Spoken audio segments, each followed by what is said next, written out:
আসসালামু আলাইকুম ওয়া রাহমাতুল্লাহ। সম্মানিত দর্শক, কেমন আছেন সবাই? আশা করি মহান আল্লাহ রাব্বুল আলামিনের অশেষ মেহেরবানি ও দয়ায় আপনারা সবাই ভালো আছেন, সুস্থ আছেন। প্রিয় দর্শক, আজকের এই ভিডিওটিতে আমরা ঈদুল ফিতরের দিনের তাকবীরটি শিখব ইনশাআল্লাহ। প্রিয় দর্শক, ভিডিওটি অত্যন্ত গুরুত্বপূর্ণ, তাই যত বেশি পারেন ভিডিওটি শেয়ার করেন যাতে করে সবাই এই তাকবীরটি শিখে নিতে পারেন। তাহলে চলুন প্রিয় দর্শক, ভিডিওটি শুরু করি। রমজান মাসের সমাপ্তি লগ্নে আল্লাহ তাআলা বান্দার জন্য তাকবীর দেওয়ার বিধান দিয়েছেন। তিনি বলেন, তিনি চান তোমরা সংখ্যা পূরণ করো এবং তিনি যে তোমাদেরকে নির্দেশনা দিয়েছেন সেজন্য তাকবীর উচ্চারণ করো, আল্লাহর বরত্ব ঘোষণা করো এবং যাতে তোমরা শুকর করো। সূরা বাকারা আয়াত নং 185। এই দিন নামাজের পূর্বে যথাসাধ্য নতুন বা পরিষ্কার পোশাক পরিধান ও খুশবু ব্যবহার করে ঈদের ময়দানে যেতে হয় এবং চলার পথে উচ্চস্বরে এই তাকবীরটি বলে বলে মসজিদে বা ঈদগাহে যেতে হয়।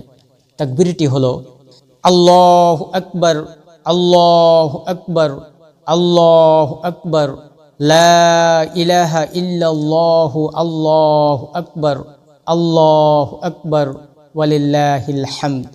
আল্লাহু আকবার, আল্লাহু আকবার, আল্লাহু আকবার, লা ইলাহা ইল্লাল্লাহু, আল্লাহু আকবার, আল্লাহু আকবার, ওয়ালিল্লাহিল হামদ।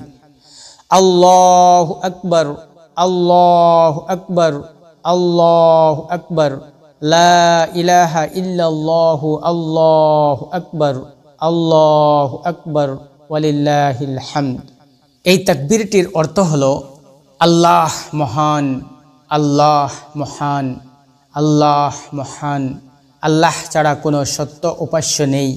আল্লাহ মহান, আল্লাহ মহান, সমস্ত প্রশংসা আল্লাহর জন্য।